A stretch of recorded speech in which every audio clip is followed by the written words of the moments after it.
Broncos are coming off their 6th win of the season, winning at Miami 24-21. Broncos are bowl eligible for the 5th time in 7 seasons. But we have senior day coming up against Akron. So, Coach, obviously talked about last week and heading into the home field. Yeah, last week was huge. I thought I really enjoyed the way our kids handled themselves. It's a long trip. It was a long day.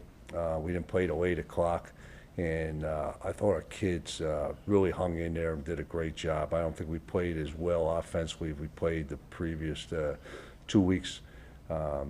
We were a little bit off. I think part of it had to do with Alex getting banged up a little, but defensively. We gave up some plays, but we got big plays there, bigger plays than we've had in the past with the 7 sacks. And the big intercept by Aaron Winchester I thought was really huge. That was a good win. It's always hard to win on the road here. And going down there, I think the last time Western won down there was in '94. I think it was '94. So long time. And they had a really good quarterback. I think one of the best quarterbacks in the league. They had some really good wideouts. I thought defensively, they're one of the better defensive teams in the league. So great win, and gave us playing till Friday. Gave us a couple of days off. So the kids have regrouped pretty good. They're looking forward to the last home game, and on Friday against Akron. So feel pretty good about where we're at right now, and then we just got to go out there and play. How is Alex's elbow and arm? It's sore. We'll see how he progresses. Will he play for sure? I think so. Yeah. I don't know how he finished out that game, to be perfectly honest with you, but he did. So that shows a lot of resolve by him. Just kind of bone bruise, or is it?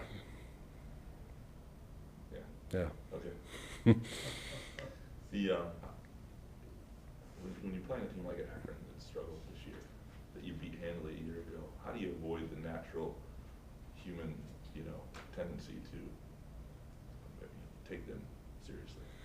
Well, first of all, you take everybody serious, and I look over the other side, first thing I always do is look at the coaching staff on the other side. You got seasoned veterans over there. They got some guys that have been in a lot of different spots, and they're going to come out there and they're going to get those kids ready to play.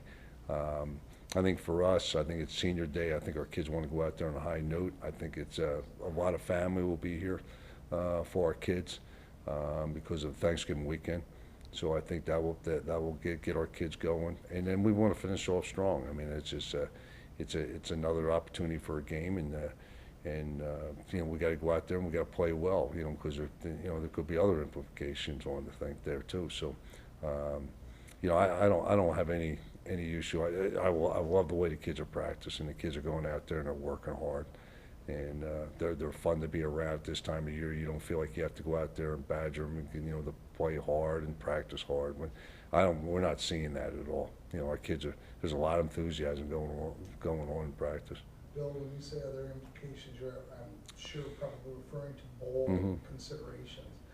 With that being said, is it important for you to go out and dominate, put up numbers to kind of reaffirm the fact that you're an exciting offense in these bowl selectors' minds? Is that important? Well, I don't know what goes through their minds, so I don't really know. I just want our kids to go out there and play like we're supposed to play. Play hard, play smart, go out there and give great effort. And when we do that, we're pretty good on offense. I think we're 7th in the country in passing offense, and I think we're 22 or 23 in scoring offense and total offense. So that's what I'm looking for. And then defensively, I thought the kids got a big jolt, this past weekend in making some plays. I thought Drew Nowak probably proved why he's the best defensive lineman in the league. What he did there, but there was a lot of other things that really went on out there that I thought was pretty good. I think we played 4 true freshmen out there on defense, and I thought every one of them went out there and played pretty well. How much? I mean, human nature to look at the bowl games. So how much, I mean, they're fourth secondary games, and how much do you start looking at scenarios? And I mean, I'm sure the kids are and stuff, they know the games.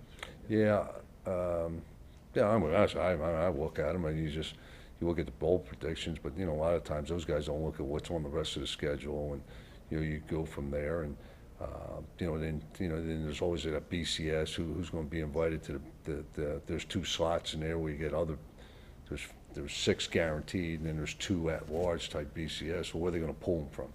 You know, what conferences, and I think that becomes part of the equation.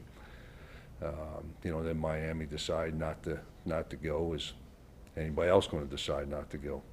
That could be another part of the equation. So then when it gets all that part there, you finally just turn off the computer and go, okay, after a couple seconds, and, who knows? Does it help this late in the year to have that? I mean, even last year when it didn't happen, it was out there as an unknown in the final week when you're playing a game like this versus if you're playing a season where there's nothing beyond this week. Does it make a difference in terms of easier to motivate and prepare a team and stuff like that? I don't think so, because I don't think our kids. Last year, I don't think it made that big of a difference. And this year, I really don't. I don't see it. I think our kids are out there. They want to play well because this is the task at hand right now. We haven't even talked about it. The bowl stuff.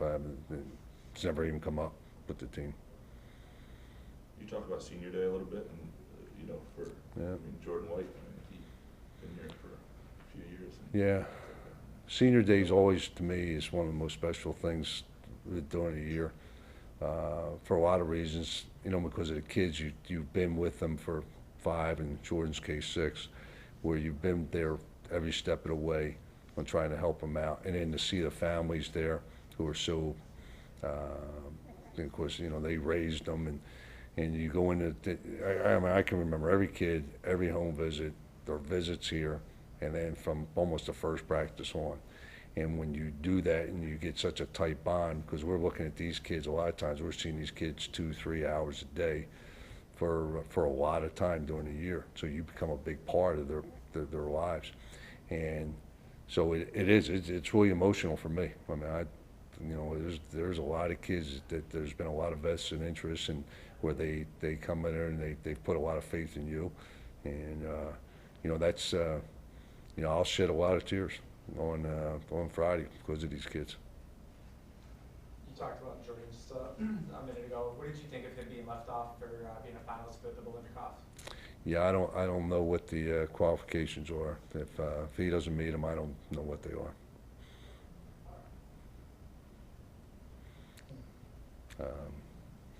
When you put, yep. Yeah, the thing about Jordan too is, like, when you go back and you look at who he's done it against, and when you look at UConn's defense, Michigan's defense, Illinois' defense, they're all pretty highly regarded.